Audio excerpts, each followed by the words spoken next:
একাদশ শ্রেণীর ছাত্রছাত্রীরা, তোমরা তোমাদের ইতিহাসের প্রথম সেমিস্টারের জন্য ইউনিট 3 থেকেই প্রশ্নগুলি দেখে নাও।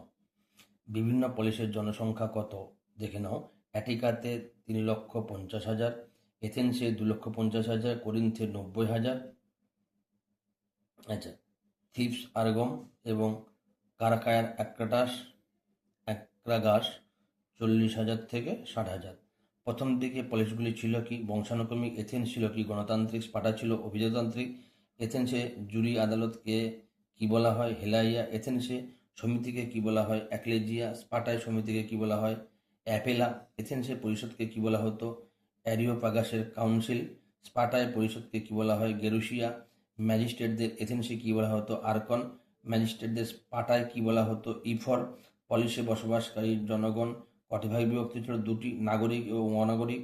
গ্রিসে অনাগরিকরা কটি ভাগে বিভক্ত ছিল? 3টি, বিদেশি, কৃতদাস ও মহিলা। এথেন্সে বিদেশিরা কি নামে পরিচিত ছিল? মেটিক। কৃতদাসরা এথেন্সে কি নামে পরিচিত ছিল? থিটিস। কৃতদাসরা স্পার্টায় কি নামে পরিচিত ছিল? হেলট। পলিসের শিখরে প্রতিষ্ঠিত শাসন কেন্দ্রটিকে কি বলা হয়? অ্যাক্রোপলিস। অ্যাগোরা কি? পলিসের জনসাধারণের জন্য প্রতিষ্ঠিত বাজার। চোরা কি? পলিসের নগর প্রাচীরের একটি গ্রামীণ অঞ্চল। ভিডিওটি ভালো লাগলে অবশ্যই লাইক, কমেন্ট, শেয়ার করবে এবং চ্যানেলটিকে সাবস্ক্রাইব করে অবশ্যই আমার পাশে থাকবে।